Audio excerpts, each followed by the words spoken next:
Welcome to your new home. You are here on this rock. To allow you to exist, this rock has undergone billions of years of transformation. In a vast universe, the rock you've just arrived on is the only rock we know of that has consciousness. You are one of the most complex conscious beings on this rock. Consciousness is what allows you to understand what I'm saying, to be aware of yourself, your needs, and the world around you. No other being on this rock is aware of their place in the world quite like you are. In fact, you'll come to be so aware of it that at times it'll be painful and confusing. So much so that you will drink too much, eat too much, have too much sex, work too much, buy too much, and watch too much, so you can forget how painful and confusing it is. But this awareness will also allow you to experience beautiful moments, like when you watch a blood orange sunset on a full stomach wrapped around someone you love. It'll be so beautiful you'll never want to forget, and you'll never want to stop being alive.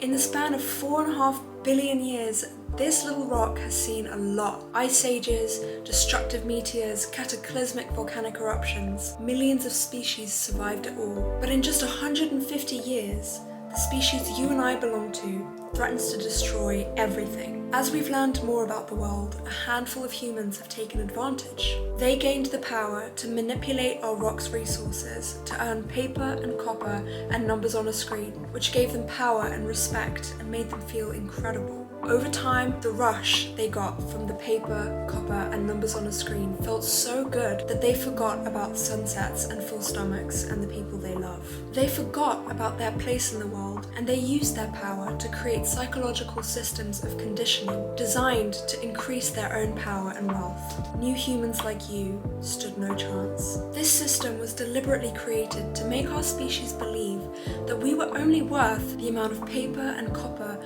and numbers on a screen we had. It convinced us that we should all do everything we can to get it, and the more of us believed this, the more effective the system became. It went far and it went deep. People even took liquid made of the compressed bodies of other dead beings to create receptacles with colours and words that convinced other people to give them their paper and copper and numbers on a screen in exchange for a promised feeling of happiness and nostalgia. You have been born onto a rock that in a vast cosmos is unique in its ability to piece together life, and we have millions of variations of it. But you will still be taught to see the world through a lens of scarcity. It will be an afterthought to teach you about the wondrousness of this rock and the astonishing improbability of our existence. You won't be taught to see your unique intelligence and awareness as an honor. Instead, you will be taught to use it to get more paper and copper and numbers on a screen, no matter the cost to you, the rock, or the other beings on the rock. The world your ancestors have created is far from perfect. Most of us have forgotten who and what we truly are. We are tired because we've been told resting makes us worthless. We are afraid because our survival depends on paper and copper and numbers on a screen, and we haven't been taught how to survive otherwise. We are sick because other beings profit from our sickness. But not all is lost, and your birth will not be in vain.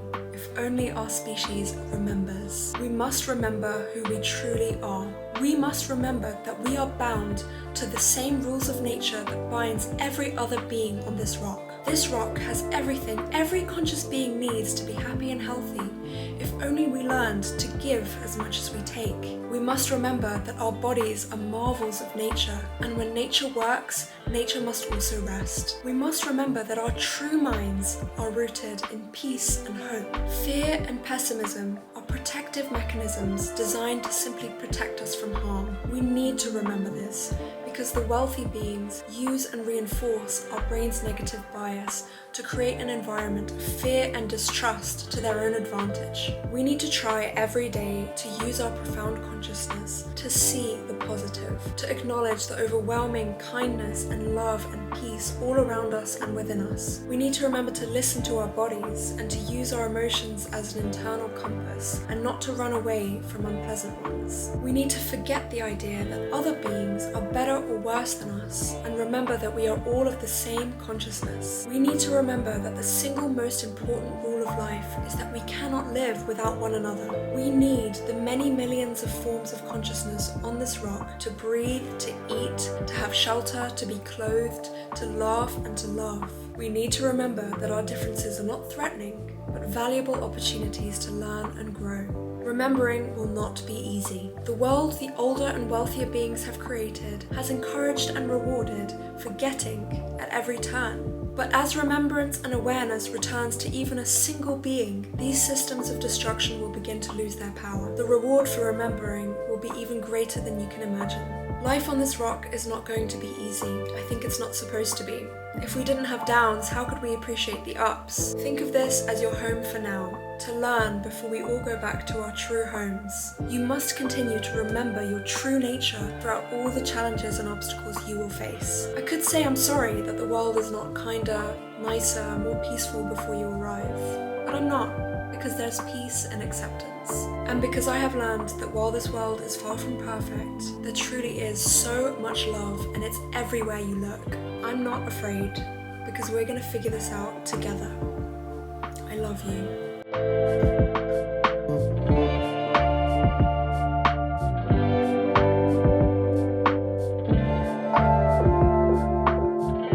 Thank you so much for tuning in to my first YouTube video back. As you can see, I made quite an exciting announcement. I'm pregnant.